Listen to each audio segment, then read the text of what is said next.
une de cette édition d'information, première livraison de cette semaine qui commence, conférence économique internationale du Cameroun, demain le grand jour. À Yaoundé, la capitale politique haute de ses assises, le décor est désormais planté pour accueillir les personnalités expertes en matière économique. C'est pour plus d'assurance et une convergence de regards sur les enjeux de cette rencontre que le ministre de l'économie a échangé avec la presse à l'effet de décliner les différentes articulations qui vont meubler la conférence internationale du Cameroun. Lutte contre le terrorisme, la note d'espoir qui vient d'Abuja. Les participants au sommet régional sur la sécurité ont évalué le chemin parcouru depuis la rencontre du 17 juillet 2014 à Paris. Tous s'accordent à dire que Boko Haram est affaibli, mais sa menace demeure, d'où l'urgence de rechercher les moyens de vaincre durablement cet ennemi commun. Examens officiels, session 2016, plus que 24 heures pour le déroulement des épreuves écrites du concours d'entrée en 6e. À la veille de l'échéance, les préparatifs s'intensifient dans les centres et sous-centres d'examen de la ville de Douala. Voilà pour les titres. Mesdames, Messieurs, bonsoir et bienvenue au journal. Conférence internationale. Le ministre de l'économie face à la presse. Luipol Mutaze était hier dimanche face aux hommes et femmes des médias à l'effet de dissiper les doutes quant à la capacité du Cameroun à se faire une place dans le quota mondial de l'économie et de décliner les différentes articulations qui vont meubler la conférence internationale que le Cameroun organise les 17 et 18 mai 2016 à Yaoundé. Les détails avec Salmon Foué et Marcel Mondoabeng. Investir au Cameroun, terre d'attractivité.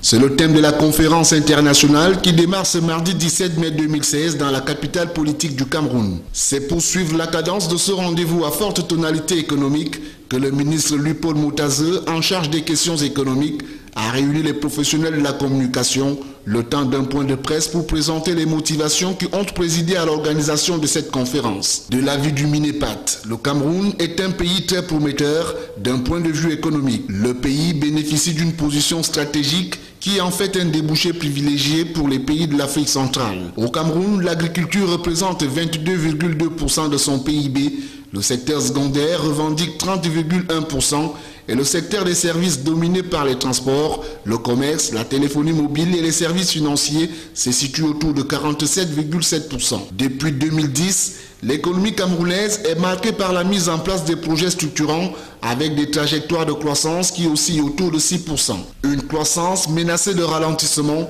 du fait de la conjonction de plusieurs facteurs au rang desquels la mise en berne du commerce mondial, des crises sécuritaires et humanitaires régionales et la chute des cours des matières premières, dont ceux du pétrole. Pour maintenir la tête hors de l'eau, le Cameroun a récemment mis en route un plan d'urgence triennal qui vise la réalisation de 248 projets dans les domaines de l'aménagement urbain, la santé, l'agriculture, l'élevage, l'énergie, les transports routiers et bien d'autres. La conférence internationale de Yaoundé apparaît pour ainsi dire comme une opportunité pour renforcer l'investissement public et surtout une occasion pour actionner les leviers permettant le regain de l'investissement privé en nette progression dans le pays. Les assises de Yaoundé se veulent donc une opération de charme pour promouvoir la destination Cameroun à travers l'organisation de 5 tables rondes dont la première va s'appesantir sur l'analyse de la situation macroéconomique du pays et les perspectives de croissance. La seconde vise à mettre en lumière le rôle du secteur privé dans la croissance en Afrique. La troisième table ronde va s'intéresser à la dynamique de croissance du secteur privé au Cameroun. Les participants à la quatrième table ronde vont débattre de l'attractivité financière du Cameroun et la cinquième et dernière table ronde permettra de mettre en relief l'apport de l'économie numérique sur la croissance. Écoutons à présent le ministre de l'économie, Luipol Mutaze. Depuis 2010, année de début de mise en œuvre du DSCE, l'économie camerounaise est résolument rentrée dans une dynamique nouvelle. Une dynamique impulsée par les projets structurants de première génération qui ont été lancés dans les secteurs clés de l'énergie, des infrastructures de transport, de l'agro-industrie, de l'immobilier, de l'aménagement urbain, des industries extractives et des nouvelles technologies. Ces projets nous ont permis de maintenir une trajectoire de croissance nous situant presque à 6%. Mais cette croissance a tendance à s'estomper du fait du ralentissement du commerce mondial, des crises sécuritaires et humanitaires régionales et plus récemment de la chute des cours des matières premières dont ceux du pétrole. Autre chose à présent, les participants au sommet d'Abuja recherchent les moyens de vaincre durablement Boko Haram. Mesurer le chemin parcouru depuis la rencontre du 17 juillet 2014 à Paris, le résultat relevait plutôt du secret de Polichinelle. Boko Haram est affaibli, mais sa menace demeure. Du coup, l'enjeu du rendez-vous de la semaine dernière tenait davantage à la dimension et à la qualité de la mobilisation, comme gage des pays de la sous-région à faire face à l'ennemi commun et de la communauté internationale à les accompagner dans cette guerre qui se veut globale. Le résumé des assises d'Abuja, c'est avec Lisa Youmsi. Le premier record du sommet d'Abuja réside en la participation, soit 8 chefs d'État d'Afrique centrale ou occidentale, en plus de François Hollande, le président français, initiateur de la toute première rencontre. L'on retrouvait ainsi, comme à Paris, le président du pays hôte, Muhammadu Buhari, élu l'an dernier et porteur d'un élan nouveau à combattre la secte terroriste. L'on retrouvait également les 3 autres chefs d'État de la Ligue du Front, dont Paul Biya du Cameroun, Idriss Déby du Tchad et Mohamedou Issoufou du Niger, mais aussi Pascal Talon, nouvellement élu au Bénin, État pourvoyeur de la force multinationale mixte. Au-delà de cette mobilisation, preuve de la détermination des États souverains à mettre un terme à l'existence de la secte terroriste, l'on s'est félicité des progrès accomplis au plan militaire, Boko Haram étant dispersé et ses membres réduits à se cacher. L'embellie de la situation actuelle côtoie tout aussi l'amertume qu'il y a à scruter le bilan de cette barbarie des temps modernes qui dévoile 2 millions de déplacés, dont 20 000 enfants, 6 millions d'orphelins, 1600 points d'eau et 200 centres de santé détruits, 210 000 réfugiés nigérians dans les pays voisins. À la lecture de ce tableau écœurant, le camp d'en face, présent à Abuja, a réaffirmé son engagement de continuer à se serrer les coudes et à agir en synergie. Au registre des solutions, l'on range aisément cette vision commune qui consiste à croire que la guerre ne sera pas totalement gagnée qu'en attaquant le mal par ses racines que sont la pauvreté et le sous-développement. Aussi convient-on de créer un climat de confiance, des conditions pour le retour des réfugiés, des emplois pour les jeunes, la reconstruction et la pose des infrastructures de développement. La communauté internationale, une fois de plus, a été appelée à apporter coûte que coûte une contribution financière et même militaire, question de soulager les populations dont la situation humanitaire est préoccupante. Toutefois, le sommet d'Abuja s'est refermé avec un communiqué final martelant que la défaite de cette insurrection ne repose pas seulement sur une solution militaire, mais également sur une action gouvernementale de développement en vue d'en extraire les causes, ceci invitant les chefs d'État africains à plus de collaboration. Journée internationale de la famille, le Cameroun célèbre la 22e édition avec un léger décalage. Le 15 mai de cette année tombant en dimanche, ce lundi 16 mai 2016 a été choisi pour capter une grande attention des familles. Ainsi, le ministre de la Santé publique et celle de la promotion de la femme et de la famille se sont joints pour converser en faveur de l'amélioration de la qualité des soins de santé et des conditions de vie des familles camerounaises. Jean-Pierre Vitsongo et Joseph Ateba.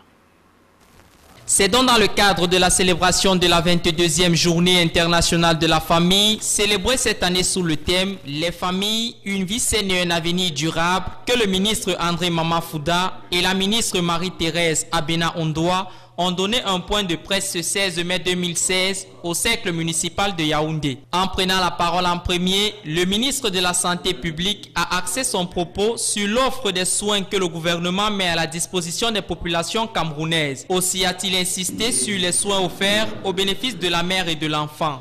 Je vais vous dire qu'en 2015, c'est 5 743 488 enfants de moins de 5 ans qui ont été vaccinés à chaque fois contre la polio. Je voudrais vous dire qu'en termes de supplémentation de la vitamine A, que c'est 5 150 819 enfants de 6 mois à 5 ans qui en ont profité. Dans sa communication, le ministre de la Promotion de la Femme et de la Famille a fait le constat selon lequel le Cameroun n'est pas épargné par les effets de fractures sociales et sociétales qui causent de nombreuses pertes en vies humaines. La faim, la pauvreté, la malnutrition, la sous-scolarisation, les discriminations et les violences multiformes. Toutes choses qui fragilisent davantage les familles et les rendent encore plus vulnérables et nécessiteuses. Occasion pour Marie-Thérèse Abena Undoua d'appeler les familles à l'adoption des bonnes pratiques susceptibles d'améliorer la qualité de leur vie et au rétablissement des valeurs positives, morales et citoyennes garantes d'un avenir durable. En cette journée internationale de la famille, Ban Ki-moon, le secrétaire général de l'ONU, a demandé à la communauté internationale d'agir avec détermination pour le développement durable en créant des conditions propices à ce que chaque membre de la famille, quel que soit son âge, puisse réaliser son potentiel et jouer un rôle dans le monde. Nous vous l'annoncions en titre, examens officiels 2016, plus que 24 heures pour le déroulement des épreuves écrites du concours d'entrée en 6e. À la veille de l'échéance, les préparatifs s'intensifient dans les centres et sous-centres d'examen de la ville de Douala. Renaud Inang et Benoît Ndogmo ont fait le tour de quelques-uns et nous en disent davantage. Ils sont 1122 candidats au total attendus au sous-centre écrit du lycée d'Oyak dans l'arrondissement de Douala 3e. C'est à la faveur du déroulement des épreuves écrites du concours national d'entrée en 6e session 2016. Ici, les derniers réglages sont à l'ordre du jour. À l'entrée de l'établissement et devant chaque salle d'examen sont affichées les listes définitives suivies du numéro de la salle et de l'ordre de passage des épreuves. Au-delà de l'aspect technique, des recommandations ont été données aux vendeuses pour la qualité des menus proposés aux écoliers et des règles d'hygiène durant leur séjour dans cet établissement. Bon, nous avons déjà sensibilisé les vendeuses. Nous leur avons demandé demain matin d'avoir leur blouse blanche et d'être propre parce que nous avons affaire aux petits-enfants. La sécurité, autre point important de cette journée, ne sera pas en reste. Et nous avons envoyé des correspondances au commissaire du 11e et celui du 8e pour qu'il nous envoie quelques éléments parce qu'on ne sait jamais pour sécuriser le centre. Au moment où nous quittions les lieux, tout était fin prêt. La réunion préparatoire liée à cet examen était en cours. L'appel des candidats est prévu dès 7 h et la première discipline, quant à elle, débute à 8 h. Examens officiels 2016, c'est ce 17 mai le coup d'envoi avec le concours d'entrée en 6e. Dans les établissements scolaires, les détails ont été réglés, mais selon quelques indiscrétions, certaines listes définitives comportent des erreurs sur l'orthographe des noms. Justice Toutoum, Josué Ngongang. Nous voici à l'école primaire Petit Josa Bonanjo.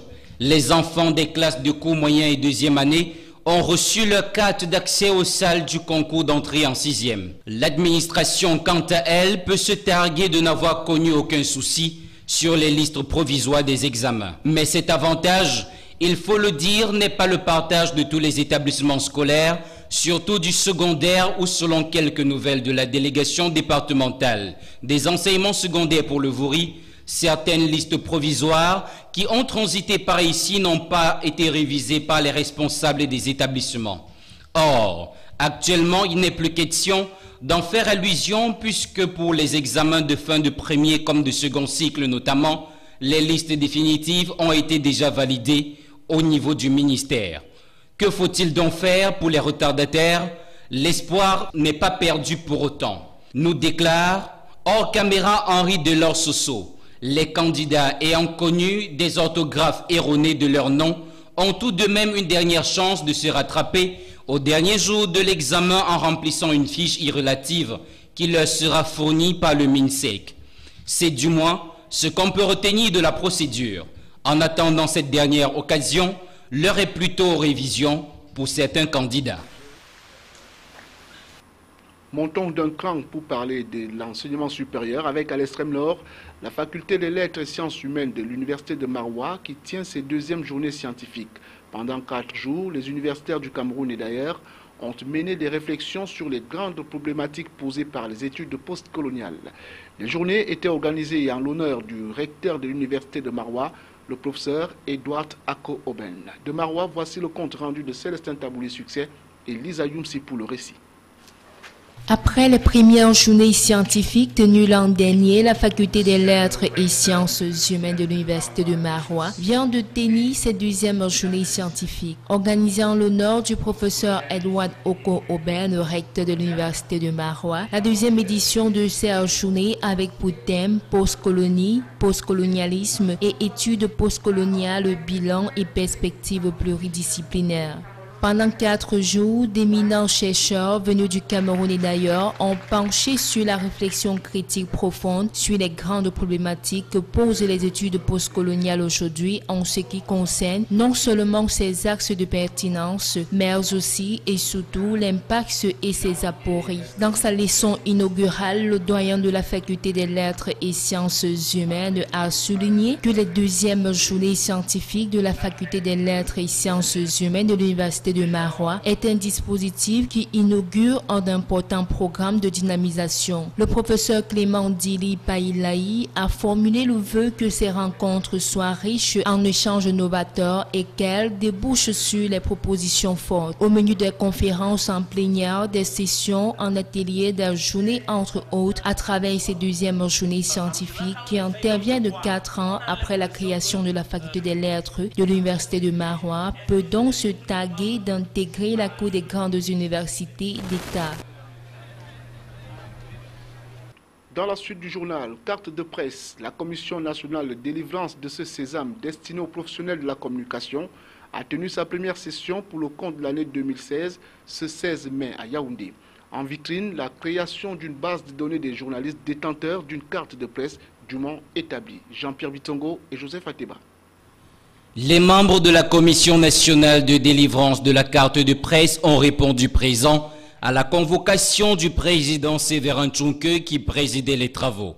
Il était question d'éplucher les dossiers de demande d'obtention de ce document déposé par les journalistes à qui il était d'ailleurs demandé d'aller déposer leur dossier. Ce d'autant plus que si plusieurs ont pu fournir la plupart des pièces requises, les justificatifs professionnels énumérés à l'article 8 du décret numéro 2002-20 et 170-PM du 9 décembre 2002 et un reçu de versement à la commission de la somme de 10 000 francs CFA, certains n'ont pas pu obtenir de leur patron un contrat de travail ou une attestation d'emploi légalisée par les services du ministre en charge de l'emploi, une attestation d'ancienneté ainsi qu'une attestation d'immatriculation à la Caisse nationale de prévoyance sociale. L'on verra bien ce que fera la commission de ces derniers qui n'auront pas rempli ces conditions hors de leur portée. Ces journalistes qui exercent et ne demandent qu'au pouvoir public de les protéger contre la précarité dans laquelle ils sont plongés. Protection qui, selon eux, passe par l'application de la convention collective. Des résultats de nos délibérations dépendront la considération et la crédibilité que la société nous accordera. En même temps que j'invite les uns et les autres à se soumettre au secret de libération de ce genre d'exercice, je vous exhorte à faire en sorte qu'au terme de cette session, nous soyons fiers individuellement du travail accompli et que la presse camerounaise se sente ragaillardie et retrouve toute la considération qu'elle mérite. Pour le moins, la Commission nationale de délivrance de la carte de presse veut mettre sur pied une base de données des journalistes en règle au Cameroun. Base de données qui sera mise en ligne pour qu'elle soit accessible au public. Question de vite identifier les aventuriers et autres usurpateurs. Dans la région du Nord-Ouest, le gouverneur Adolphe Lélé-Lafrique vient de procéder à Bamenda à l'installation des responsables récemment nommés à la tête des délégations régionales de l'administration publique établies dans cette partie du pays. Les détails avec Franck Mbala et Renaud Inan pour le récit. Ils étaient 11 délégués régionaux à prendre officiellement fonction à la salle de conférence du palais de congrès de Bamenda. À tous, Adolphe Lélé-Lafrique, gouverneur du Nord-Ouest, a recommandé discipline, respect de la hiérarchie et des institutions de la République. Les promus auront ainsi à mettre en exergue leur confort intellectuel et l'expérience acquise dans la haute administration camerounaise dans l'accomplissement de leurs missions respectives et ce pour faire face aux nombreux défis à relever. Et c'est en présence de leurs collaborateurs, des familles, amis et connaissances que le gouverneur du Nord-Ouest, qui présidait la cérémonie, va exhorter ses responsables récemment nommés et nouvellement installés à respecter scrupuleusement leur feuille de route et de rester au service des usagers pour la valorisation d'une administration de proximité. Nécrologie à présent pour relever que la mort a une fois de plus frappé la famille du football camerounais. David Mayebi, ancien sociétaire de l'Union sportive de Douala et ancien milieu défensif des Lions Indomptables, est mort dimanche dernier à Yaoundé des suites d'un grave malaise. À 61 ans, le président du syndicat national des footballeurs camerounais tire sa révérence, laissant après lui des belles pages d'une carrière accomplie. Un aperçu de l'homme qu'il fut avec Colombe Katal. L'ombre de la mort continue de frapper sur l'environnement du football camerounais. Pas encore totalement remis des disparitions subites de ces joueurs Patrick Lodekeng et Janine Christiane Djomnan, que le peuple camerounais sombre une fois de plus dans le désarroi avec la disparition de David Mayebi. Le fondateur du président du SINAFOC, entendez syndicat national des footballeurs du Cameroun, est décédé dimanche dernier à l'hôpital de la Caisse à Yaoundé. L'ancien sociétaire et entraîneur de l'Union sportive de Douala n'a pas survécu à un malaise qu'il avait frappé quelques semaines plus tôt à Bertois, où il s'était rendu avec la FECAFOOT pour la signature d'une convention avec la mairie. L'ancien lion indomptable quitte ainsi la scène à l'âge de 61 ans. Né le 10 novembre 1954 à Nyokon, arrondissement de Makenene, région du centre, David Mayebi, en tant que footballeur, débute à Éclair de Douala en 1973. Il rédige des plus belles pages de sa carrière avec l'Union de Douala, avec qui il remporte championnat national, Coupe du Cameroun, Coupe d'Afrique des clubs champions, aujourd'hui Champions League africaine, et la Coupe d'Afrique des vainqueurs de coupe, rebaptisée Coupe de la CAF. Une blessure du genou le disqualifie pour la Coupe du Monde de 1982 en Espagne. Au poste d'entraîneur, il remporte en 1985 le titre de champion avec l'Union de Douala. David Mayebi a longtemps été en service à la FECAFOOT. Ce chevalier de l'ordre et de la valeur a connu un passage dans le service bancaire. Il s'est illustré dans le syndicat international des footballeurs professionnels, en abrégé FIFPro, comme membre depuis 2005 et président de la division d'Afrique. Il est entre autres de père de Jocelyn Léon Mayebi, gardien de but et international camerounais. En sport, Ligue de football professionnel du Cameroun, l'Union des mouvements sportifs de Loum est le champion honorifique de la phase Ali. Avec 31 points, le club du département du Mungo dans la région du littoral devance d'un point Unisport de Bafan et l'Union sportive de Douala de 2 points. Le champion en titre sortant, Coton FC de Garoua, vient en 6e position. Un fait presque inédit, ce d'autant plus que la formation du Nord n'a plus aucune victoire hors le Garoua au cours de cette phase allée. En attendant, la reprise le 29 mai prochain pour la Ligue 1 et 28 pour la Ligue 2, les équipes peuvent observer une courte trêve. Le point avec Michel Ateba. Confirmation faite dimanche à Bafoussam contre le Racing FC de la même ville. Coton FC de Garoua n'a pas fait le poids, battu 2-0. La formation du Nord achève la phase aller sans engranger la moindre victoire à l'extérieur. En 9 sorties, Coton FC de Garoua a été battu par 3 fois dans la partie Ouest Cameroun contre Bamboutos de Mouda, Air Royal de la Ménois et le Racing de Bafoussam. L'équipe du Nord enregistre 6 matchs nuls à l'extérieur. Une phase aller qui relègue le champion sortant à la 6e position. Tout le contraire de UMS de Loum. Champion honorifique de cette première partie. En 17 journées, l'équipe du département du Mungo aligne 9 victoires, 4 matchs nuls et 4 défaites, 17 buts marqués contre 8 encaissés. Le match nul de dimanche devant les As à Douala propulse l'équipe à la première place avec 31 points. Toutefois, UMS de Loum est talonné par Unisport de Bafang, 30 points, et Union Sportive de Douala, 29 points. Ferme la queue, Lyon blessé de Foutouli, 16 points, Botafogo 15 points et Cosmos Dumbam, 13 maigres points. La phase retour est annoncée pour le 29 mai et le 28 du même mois pour la Ligue 2. Voilà qui met un terme à ce journal, mais les programmes de Cam News 24 se poursuivent. Restez des nôtres. Bien le bonsoir.